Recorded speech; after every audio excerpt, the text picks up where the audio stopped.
African king who refused to bow to Queen Elizabeth and chose suicide instead. Ata Ame Oboni was a revered Igala king. In a meeting held in Kaduna, which hosted all paramount traditional rulers in Nigeria and which had the Queen of England in attendance, Ata Ame was forcefully asked to take off his cap to greet the Queen of England, as others had done. Some say he was also told to shake the Queen, but this was a taboo for the king. Ata was not like the others and would not follow suit. It was taboo for Ata to remove his cap in the public. As he took off his hat, the entire hall was completely filled by a swarm of bees, which emanated from the cap of Ata Ame Oboni as he removed it in order to greet the Queen. The Queen of England and the other rulers in the meeting ran helter-skelter, except for the friendly Oba of Benin, who was asked by Ata Ame to go out before he removed his cap. The hall became empty as some were stung by the bees, and the meeting ended. Hey guys, could you imagine? Well, I could visualize this when King Aboni took off his hat and the bees come out, and then this scattering, how do I have to take with themselves, including the queen. Can you imagine seeing a queen run? Let me say run. And not only, let's get back to King Aboni. Can you imagine how is he and how did he keep a swarm of bees under his hat? That's impressive in itself for him to do something like that, and then to remove his hat and then to see but it would be amazing to see. But shout out for being a king and stand to his morals. I'm not bowing to a queen. She's not my queen, and I'm a king. Why should I bow to a queen? And even that, an outsider. And this is what some of our African leaders are doing currently today. They are no longer bowing to the pressures of the world. They are standing up tall, because if you stand for nothing, you fall for anything. So, let's go. According to history, Ata Ame Oboni was asked to be arrested and handcuffed by the security people, which they did, but the handcuffs fell off his hands. He was later locked up in a room on the instruction of the northern rulers and guarded by the security personnel, but only to find out later by the personnel that he had left the room. Yeah, I'm as shocked as you are. When the security was taking him to be locked up, he told his driver, Amanabo of blessed memory, to take the car to Ida while the security locked him in the room. He then warned Amanabo not to look back until he felt a cool breeze in the car.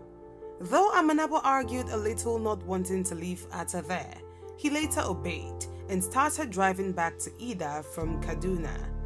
After some time, he felt the cool breeze in the car and Ata Ame was seated inside the car. The incident in the meeting made many traditional rulers, who were mostly northerners, to be angry, especially making kings run in such a manner because of bees. This became one important sin, and it was one more sin too many. The Queen of England was also not happy, and she and the northern leaders started looking for a way to remove Ata Ame from the throne, since he was getting tougher and uncontrollable like others, as well as searching for an obedient replacement. Igala had various cultural festivals, one of which is Ocho. Ocho is celebrated before farming starts, and it is the time when Ata Igala prays to God for sufficient rainfall, bountiful harvest, and success in hunting. It is celebrated in the bush, and the venue is called Ere Oko, where the Ata will hunt until he kills a buffalo or a strong animal. The community in either where Oko takes place is called Ogo Efa. He performs a little sacrifice to the ancestors using a fowl in the process, and this is to find out if there will be blessings or problems in the land after the Oko. Before this time, the enemies at home among the Igala people, especially those with connections with the leaders of the northern region, were working hard to get any evidence, either true or false, which could be used to remove him from the throne. The blood of the animal used as sacrifice at Ocho ground now became what the enemies would use against him. This is what the queen did when she feel embarrassed. She tried to arrest the king, but as you can clearly see, he's an escape artist. He's a very smart guy as well, as from what I can tell. Cause he's playing, he's using psychological warfare on them to confuse them, and so it's a very to me he's a very brilliant king and a very brilliant strategist, as you can see in the video. And this is what they do. They use other kings to overthrow another king. And remember the story of that video on the Prince Alua from Ethiopia, when the king had asked the queen for help and she turned him down. But this is what to me the queen did. She went to other kings and tell them to go and find a reason for her to attack and to press this king, so he have to come to her, and then she can reject him. And it's a warfare. And then she wipe out the family, take all the diamonds, all the gold. It take hundreds of animals to haul out all the treasure they take from this family. And that's why I get angry when I hear black people say Africans enslave Africans. Yes, that's true. But the colonizers use that and steal our resources and our collectibles and our artifacts and all this stuff to enrich themselves.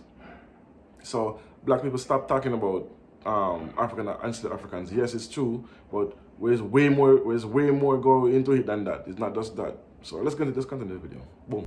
A petition was written by these two Igala people to the Queen and some other northern leaders, stating that Atta Ame was sacrificing humans during the Oko festivals. Since they were looking for any means to displace him with, judgment was quickly passed for him to be dethroned forcefully, even when investigations were not yet concluded. In addition, all the Igala cultural festivals, including the Oko, were immediately banned, and this remained for almost 63 years, until Governor Yahaya Bello unbanned them based on the appeal of the present Atta Igala. Already before this time, the Oba of Benin, who had such friction with the British, had already been dethroned and banished from Benin. So Atta Ame Oboni knew that at that point, no matter what spiritual approach applied, it could only postpone the evil day, as his enemies would never relent until he was removed by them. The result of the blood sample, which was taken from the Ocho venue and taken to the University of Ibadan for analysis, had arrived, and it was proved that it was the blood of an animal and not human. Sadly, the revered King Atta Ame had passed on before the result was brought.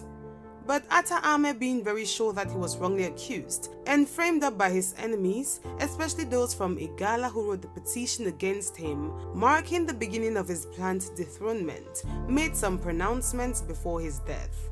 He was allegedly quoted to have said that the person who wrote the petition against him would have that hand dried up, and that the leader of the gang or petitioners would be buried 3 times, and all that came to pass. While the hand dried as said, the other was buried as stated. First was the leg, second was his hand, and the third was himself, all buried at various times at different locations. In addition, as this information of his dethronement was given to him in a meeting from where he was supposed to go back to Ida and prepare to leave the throne, he stopped on the way in another Igala land called Dekina. That was the place where he committed suicide. Before taking his life, he was allegedly quoted to have said that the town, Dekina, will be popular, but its development will not be as much as its popularity. He was also quoted to have said that because Igala was the genesis of his ordeal, there will be disunity among the Igala people until the reign of his own blood, as Atta and all Igalas, irrespective of their locations, will be reunited again. I think from the reconnection and reunification of Igala people across Nigeria and beyond, which has been going on and is still going on under the reign of his son, Agabaidu Idakwo. So guys, that's the end of the video. But my thoughts on this. Number one, I think he was a stand-up king, one that stands firm in his belief. Also, I think he was very smart, and he's a escape artist. He do a lot of psychological warfare, in my opinion. And all the other stuff can be explained because he could have instructed someone to do all the stuff. But I'm not too big on and these kind of predictions that they're portraying him to be like this prophet. But apart from that, I love this video. I like this is what they need to teach in schools. History like this need to be taught in schools, and not these woke people who going around trying to change history and modify history. This is history. This is what happened. We're gonna stick to it, and this is what we know. We don't need no reform version of it. So anyway, let me know what you think about this in the comment section. Of how the King Adombe make the Queen of England have run basically out of his sight by being attacked by bees. That's very funny. I could visualize that. Anyway, thanks for watching. I know it's a WSXM podcast. I will put a link in the description for the full video, and you can go and check it out. Don't know. Peace. One love. Boom.